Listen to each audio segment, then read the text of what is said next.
कि भाषा विदेशी हवे अंग्रेजी, सबे केरा के नहीं समझेला, और बात संस्कृत में भाव भरल, लेकिन विद्वान लोगन के चिन्हेला।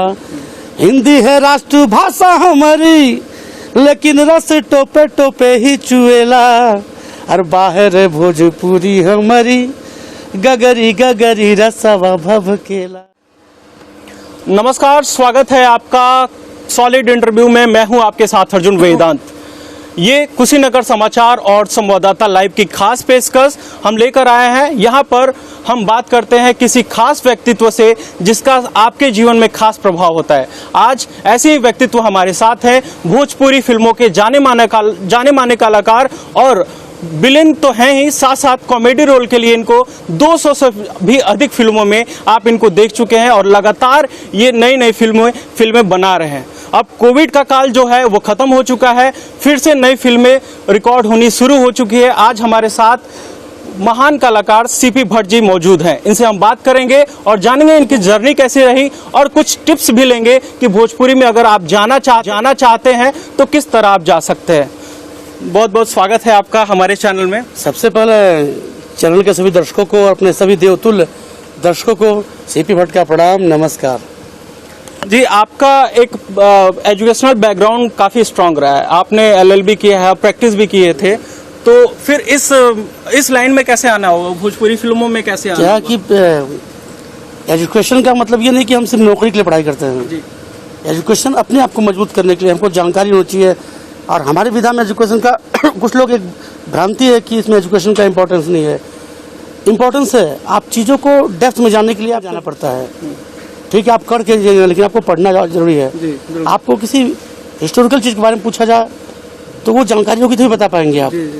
और मैंने विद्या स्नातक भी किया है और पढ़ाई मैंने की है, इसकी प्रोफेशनसी प्रकृत भाषा की भी की है और प्रैक्टिस भी किया है लखनऊ हाईकोर्ट में और कई जगह भी एक विधि अधिकारी के रूप में भी कई जगह नियुक्ति हुई है। अच्छा। लेकिन जॉब से जो बड़ा था, ये मुझे बचपन से कभी नहीं था कि मुझे जॉब करना है या किसी, ये शौक था, पिताजी का शौक था कि मेरा बच्चा LLB करे और मुझे पढ़ने का शौक था जी। मैं पढ़ने में बहुत ज़्यादा मेधावी नहीं रहा, हमेशा मध्यमवर्गीय रहा, लेकिन अपनी जानकारी के लिए अपने कहीं चार लोगों में खड़ा हो सके तो अपने आप को मैं मजबूती से प्रस्तुत कर सकूं, इसलिए पढ़ाई की। अच्छा, जो आपका भोजपुरी फिल्मों में आना हुआ, जो ऑडिशन वगैरह हुए हैं आपके, उसके बारे में कुछ बताइए। क्या कि भोजपुरी क्या है कि भोजपुरी में आने के लिए मैं सोचा नहीं था कभी स्टार्टिंग में जी। थिएटर में मैं फिल्मों में आने के लिए भी नहीं सोचा था, एक्टर बनना था मुझे, लेकिन थिएटर का एक्टर, मुझे थिएटर अच्छा लगता था। थिएटर काफ़ी करने के बाद में थिएटर लगभग में आपने थिएटर किया है पहले? हाँ, लगभग मैं बचपन से ही बाल कलाकार के रूप में किया हूँ। लगभग में इंडिया की लगभग में सही सारी मोस्ट जितनी बड़े इंस्टीट्यूट हैं वहाँ से वर्कशॉप भी किए हैं, चाहे नेशनल स्कूल ऑफ ड्रामा हो, चाहे भारतीय नाट्य अकेडमी हो, संस्कार भारती हो, इप्टा हो, और गोरखपुर जिम्मेदाता है हमारी थिएटर की। मतलब आपने जो भी किया फोकस आपका एक्टिंग रहा था? हाँ, एक्टिंग रहा। हाँ। तो फिर लोगों ने कहा कि आपको सिनेमा करना चाहिए, सिनेमा के लिए मेरा मूड नहीं था। अच्छा। तो मुझे थिएटर क्या है कि हमारा जो हिंदी थिएटर है ये पैसे थोड़ा सा इकोनॉमिकल बहुत कमज़ोर है, इसमें पैसे नहीं आते हैं। तो हम जब धीरे धीरे मैच्योर हुए, जिम्मेदारियाँ बढ़ती चली गई, तो मुझे लगा कि ये पैसे भी कमाने चाहिए और नाम और काम सिर्फ हमको एक्टिंग नहीं करना था जी। तो फिर हिंदी में सोचने लगे। फिर संघर्ष करते करते, देखिए संघर्ष तो 20 साल का है, उस संघर्ष को हमको 2 मिनट में नहीं बता सकते हैं जी। लेकिन ये मान लीजिए कि बहुत ज़्यादा संघर्ष करना पड़ता है। जहाँ आदमी टूट जाता है उठता है, टूट जाता उठता है, कई बार टूटा कई बार उठा, लेकिन क्या कि हौसले बुलंद हो और आपका दृढ़ संकल्प हो, पंचुअलिटी हो, आपके साथ ईमानदारी हो, तो आप कभी भी पीछे नहीं हट सकते हैं जी। और मैं हिंदी फिल्मों में जाना चाहता था, फिर मुझे लगा कि यार मुझे इसमें छोटे छोटे रोल मिल रहे हैं जिससे मुझे जॉब सेटिस्फेक्शन नहीं मिल रहा है। तो हम सोचे कि यार किसी बड़े कंपनी में जाके चपरासी बनना से अच्छा है कि हम किसी छोटी सी कंपनी के हम मैनेजर बन के रहे हैं। बिल्कुल। और मुझे अपनी मातृभाषा का ख्याल आया और फिर मैं भोजपुरी करना शुरू किया। आज भोजपुरी के ही दम पे हिंदी में भी काम मिलता है, साउथ की फिल्म भी की और मराठी भी की, और भोजपुरी तो मेरी माँ है, भोजपुरी मेरी पहचान है। अब भोजपुरी भाषा नहीं है, एक संस्कार है, एक अनुभव है, एक अनुभूति है। तो क्या क्या भोजपुरी के बिना अब तो हम अधूरे हैं। भोजपुरी एक माँ पैदा करती है, एक माँ पाल पोष के बड़ा करती है। इसको मौसी भी बोल सकते हैं। तो भोजपुरी जो है, भोजपुरी के बारे में कहना है, आज के 15 साल पहले लोग भोजपुरी बोलने में शर्माते थे। जी। बच्चा बोल दिया कि पापा हम क्या ही चाहिए, नहीं बेटा हम ये चाहिए नहीं, हमको चाहिए। तो लोग गुस्साते थे यार कि बहुत बैकवर्ड टाइप का है। आज भोजपुरी एक स्टाइल बन चुकी है। सबसे ज्यादा हिंदी फिल्मों के बाद सबसे ज्यादा टेरिटरी है भोजपुरी की। कुछ हिंदी फिल्मों में भोजपुरी को भी अडॉप्ट किया जा रहा है। हाँ, बहुत कुछ मूवीज थे। और भोजपुरी के बारे में कहना है कि भोजपुरी की कहा कि भाषा विदेशी हवे अंग्रेजी, सबे के राके नहीं समझेला, और बात संस्कृत में भाव भरल, लेकिन विद्वान लोगन के चिन्हेला। हिंदी है राष्ट्र भाषा हमारी, लेकिन रस टोपे टोपे ही चुएला, और बाहर भोजपुरी हमारी, गगरी गगरी रसवा भभकेला। अब देखिए भोजपुरी के आप इतने सारे विधा बता दिए और साथ में एक बहुत बढ़िया कविता आपने सुनाया, उसको लेके मैं खुद से इंस्पायर हो रहा हूँ कि ये पूरे इंटरव्यू अब भोजपुरी में करूँ। अब भोजपुरी की बात हो रही है तो भोजपुरी आपने बताया कि एक संस्कार है। भोजपुरी को बढ़ाने में भोजपुरी मूवीज का इसलिए बहुत सी चीजें ऐसी होती हैं जो आप किसी भाषा में नहीं पा सकते। सोहर हमारी भोजपुरी का संस्कार है। अभिमन्यु अगर पेट में बात सुन सकते थे तो वो ऐसा थोड़ा ना कहीं और से लिया गया था, यहीं से लिया गया था कि आदमी अगर गर्भ में भी बच्चा होता है तो उसके बाहर की जो आवाज होती है उसका असर बच्चे के मस्तिष्क पटल पे पड़ता है। बिल्कुल। हमारी भोजपुरी में आदमी के पेट में जब आदमी पेट में जाता है तब से लेकर के मरने तक का संस्कार होता है, मरने तक का गाना होता है। हम लोग का सोहर का भी मस्तिष्क पटल पर बहुत असर प्रभाव पड़ता है। ये सिर्फ भोजपुरी संस्कार में है। पुरानी विधा ये सब नहीं है, पुराने संस्कार। अभी जो चूंकि भोजपुरी की इतनी बात हो रही है, संस्कार की बात हो रही है, तो एक चीज भोजपुरी मूवीज का भोजपुरी के बढ़ावे में काफी ज्यादा योगदान है। तो इसमें सबसे बड़ी एक बात खल जाती है कि जहां तक हमारी, जैसे आपने बताया कि जन्म से लेके मृत्यु तक भोजपुरी गाने बने हुए हैं, तो महान है, अपने आप में महान है। लेकिन कुछ मूवीज में, कुछ गाने में काफी ज्यादा वल्गैरिटी रहती है। आपकी मॉरिशस की राजभाषा भोजपुरी ये सही है, लेकिन थाईलैंड में भोजपुरी है, वियतनाम में भोजपुरी है, सूरी में भोजपुरी है, वो इंटरनेशनल लैंग्वेज हो चुकी है। अभी लंदन साउथ अफ्रीका के एक प्रांत में भोजपुरी बोली जाती है। वो ठीक है, लेकिन मैं पूछना चाहता हूँ कि अभी जो भोजपुरी मूवीज है या फिर गाने हैं उसमें अश्लीलता परोसी जा रही है, उसमें ये बहुत हद तक ये पहले क्या था कि पहले बोल सकते हैं 10 साल, 5 साल, 8 साल पहले। अभी धीरे धीरे हर चीज में बहुत सुधार। भोजपुरी फिल्म 5 साल की फिल्मों में आप नगण्य, लगभग में 0 के बराबर पाएंगे। और दूसरी बात, अश्लीलता हम लोग के मस्तिष्क पटल पर हम लोग ब्लॉक कर चुके हैं कि भोजपुरी अश्लील होती है, जबकि ऐसा नहीं है। वो कुछ एक लॉबी है जो बोलती है भोजपुरी में अश्लीलता है। हिंदी में गाना आता है, चोली के पीछे क्या है, चुनरी के नीचे क्या है, तो आप माँ बहन बेटियों के साथ देखते हैं। हम भोजपुरी में बोल दे का हो राजा तो बेकार हो गए। तो वो हिंदी में लोग मिनिमम लोग 2 पीस पे डांस करते हैं, स्विमिंग ड्रेस में डांस करते हैं। हम भोजपुरी में बहुत ज्यादा दिखा देंगे तो लहंगा चोरी में दिखाएंगे, ये आपको वल्गर लगता है। वहाँ लोग हिंदी में लोग माँ बहन बेटियों के साथ देखेंगे, डांस हो रहा है, बिकनी पहन के डांसर डांस कर रही है, एक्ट्रेस डांस कर रही है, उसमें लोग आँख गड़ा के देखेंगे तब वल्गर नहीं लगता है। हाँ, एक सामाजिक पहलू भी है ऑर्केस्ट्रा। वो क्या है ना, ये बिगाड़ा जा रहा है। हम अपनी संस्कृति को खुद बिगाड़ रहे हैं। भोजपुरी में गंदगी है ही कहाँ? भोजपुरी में गंदगी नहीं है। हम अब कुछ चीजें जो हैं, सिनेमा समाज का एक दर्पण है। हम जो समाज में हो रहा है हम उसी चीज को दिखाते हैं। अब बस हम उसको थोड़ा ड्रामेटिक तरीके से अपने स्तर से दिखाते हैं। देखिए, आप इतना ये सब बताएं, लेकिन आपको हम 2-3 दिन पहले का एक इंटरव्यू आपका रिलीज हुआ था। वहाँ पे इंटरव्यू शुरुआत से पहले आपसे एक डायलॉग बोलने के लिए कहा जाता है, और आप डायलॉग में कुछ ऐसे वर्ड्स को यूज करते हैं जो सामाजिक पटल में नहीं कहनी चाहिए। हाँ।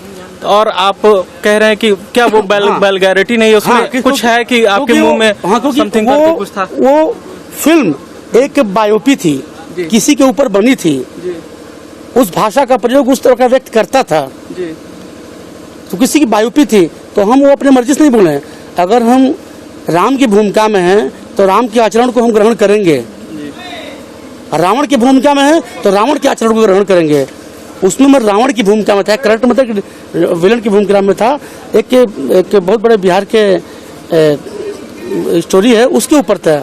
ये वहाँ के दिवाकर दुबे जी थे और लाल पहाड़ी सिंह जिनका नाम लाल किशोर सिंह, तो वो उसकी बायोपी बनी थी तो उसमें था, तो वो उसमें उस तरह का संवाद था। तो उसमें मुझे जो चीज़ें हैं उसको बोलने में क्या दिक्कत है। वो तो रावण भी सीता को हर के लिए आता है, रामायण में दिखाया था, वो तो पार्ट ऑफ उसका तो पार्ट है ना। अब ये कैसे कर सकते हैं कि एक स्त्री को हरते हुए दिखाया गया है, उसने किया था। अब देखिए क्या है, अब मेरा सवाल ये है कि आप मूवीज में इन सब शब्दों का प्रयोग करते हैं तो आपको सेंसर बोर्ड क्या करता है कि सर्टिफिकेट प्रोवाइड करता है कि किस तरह का। तो बहुत स्ट्रिक्ट हो गया। सेंसर बोर्ड हिंदी में गाली होती है तो उसको पास कर देता है। आप बड़ी से बड़ी फिल्में देखिए, इंग्लिश में होती है वही सब। वेब सीरीज देखिए, वेब सीरीज तो गालियों का जखीरा हो गया है। हाँ, उस पर कोई सेंसरशिप नहीं है। भोजपुरी में अभी सेंसर साले पर रोक लगा दिया, किसी औरत के ऊपर हाथ लगाने से रोक लिया है, आपको वल्गर शब्द बोलने से, आंगिक अभिनय करने से, आपकी उंगली सीधी है तो भी उस पर रोक लगा दिया गया है। आप हरामी नहीं बोल सकते हैं। आप तो बहुत ही स्ट्रिक्ट हो गया है ये, लेकिन सिर्फ भोजपुरी के लिए। अभी उनको पैसा मिल जाए तो फिर कुछ भी दे सकते हैं। हाँ, OTT प्लेटफॉर्म में तो एक लेवल आगे की वल्गैरिटी। आप बोलते हैं कि फला वेब सीरीज बहुत अच्छा, फला वेब सीरीज बहुत अच्छा है, तो वो तो गाली सुनने में मजा आता है आपको। हाँ। बिल्कुल सही बात। मेरा जो प्रश्न था उस पर आपने बड़ा सटीक जवाब दिया है, और कहीं ना कहीं ये लोगों का डिमांड है, जो ऑडियंस है उसका डिमांड है कि वो गाली सुनना चाह रहे हैं। हमारा जो कल्चर है ना, हम लोग हंसी मजाक थोड़ा सा लाउड कल्चर है।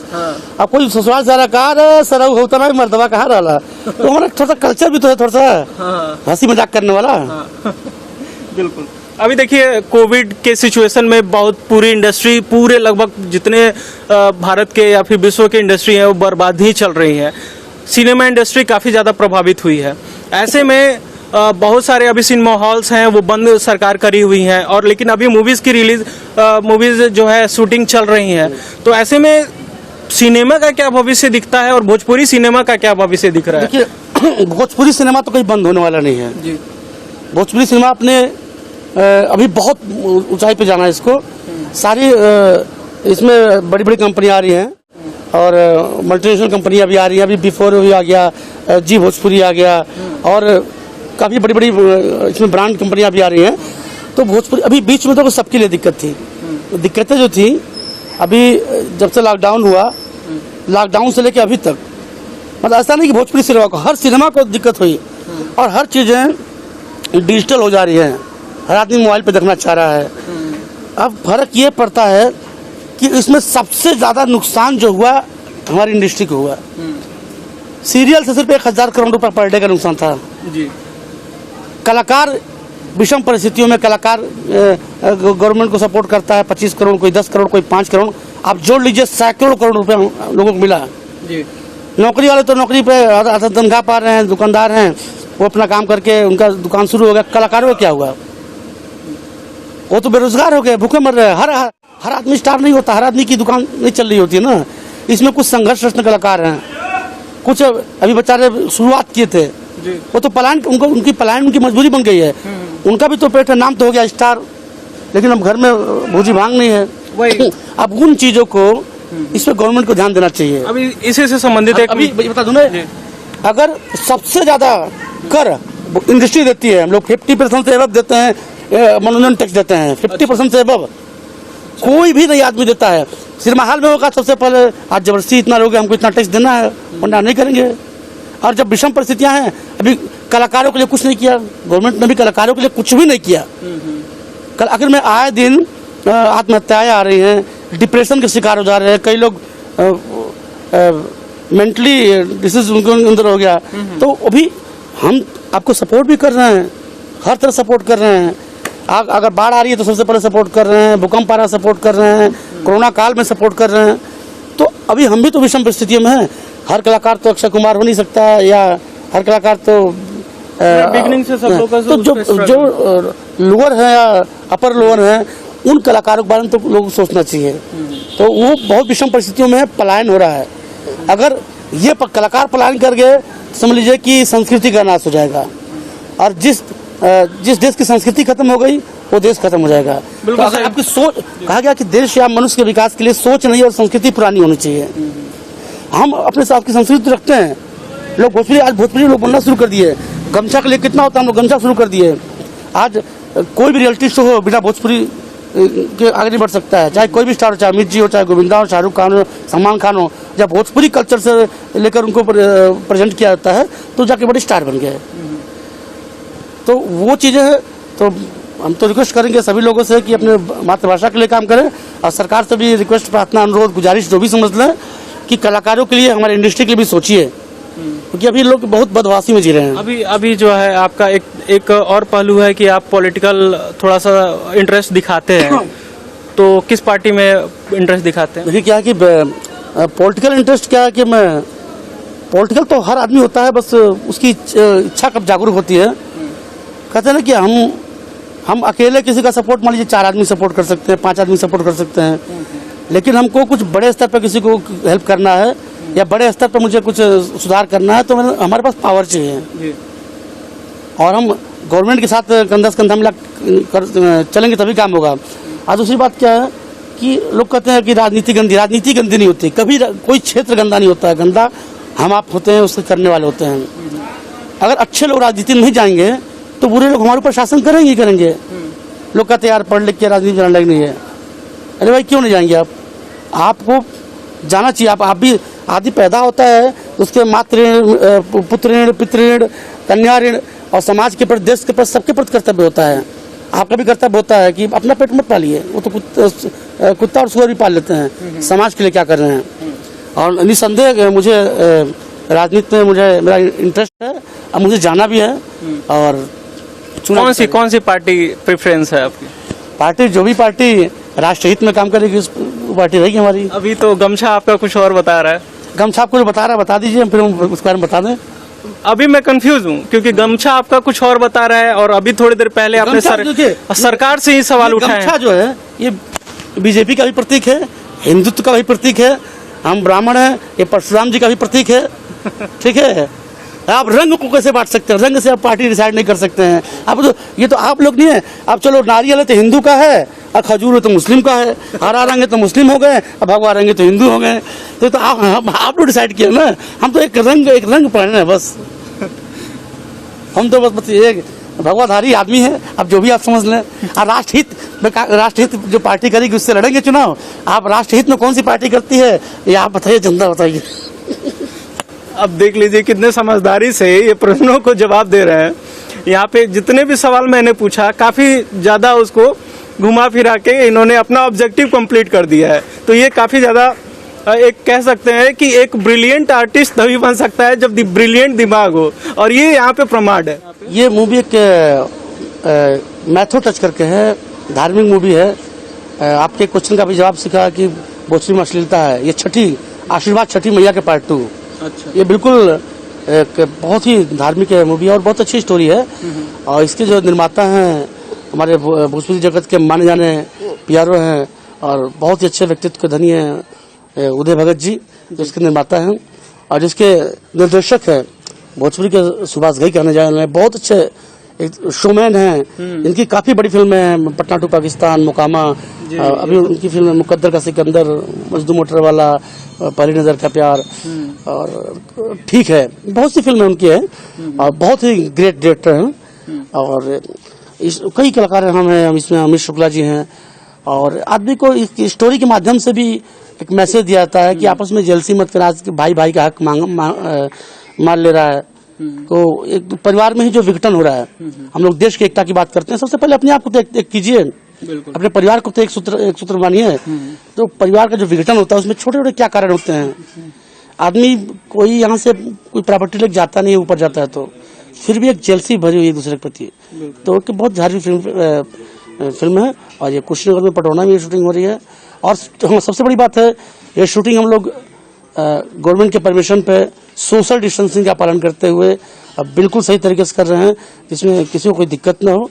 और अच्छे तरीके से कर रहे हैं मतलब, और फिल्म नो डाउट दर्शकों को बहुत पसंद आएगी।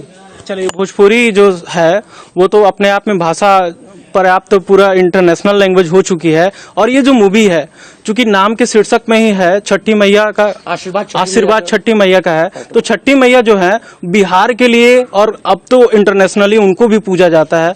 और साथ में इस मूवी में काफी अच्छे मैसेजेस हैं। तो और साथ ही साथ ये मूवी चूंकि पटौनगर में रिलीज शूटिंग हो रही है, तो एक रिक्वेस्ट रहेगा कि आप जरूर इस मूवी को देखें। और आखिरी में अब आप दर्शकों से क्या कहना चाहते हैं, बता दिए। दर्शकों से बस ये रिक्वेस्ट है, गुजारिश है, प्रार्थना है कि आप लोग प्लीज हमारी फिल्मों को देखिए और भोजपुरी का मान सम्मान बढ़ाइए और भोजपुरी बोलने में संकोच मत कीजिए और फिल्में सिनेमा हॉल तक देखिए। भोजपुरी में अच्छी फिल्में आ रही हैं। एक और रिक्वेस्ट है अपने हमको देखने वाले सभी दोस्तों से, सभी देवतुल्य दर्शकों से कि कुशीनगर न्यूज और ये संवाददाता लाइव, इसके सभी दर्शकों से गुजारिश है प्लीज आप लोग इस चैनल को जरूर देखिए। तेजी से बढ़ता हुआ चैनल है, आपको फुल एंटरटेनमेंट देता है, चाहे क्राइम से रिलेटेड हो, चाहे कल्चर से रिलेटेड हो, चाहे चटपटी और मसालेदार खबरों से रिलेटेड हो। तो प्लीज आप लोग चैनल को लाइक कीजिए, सब्सक्राइब कीजिए, शेयर कीजिए और अपना प्यार आशीर्वाद देते रहिए।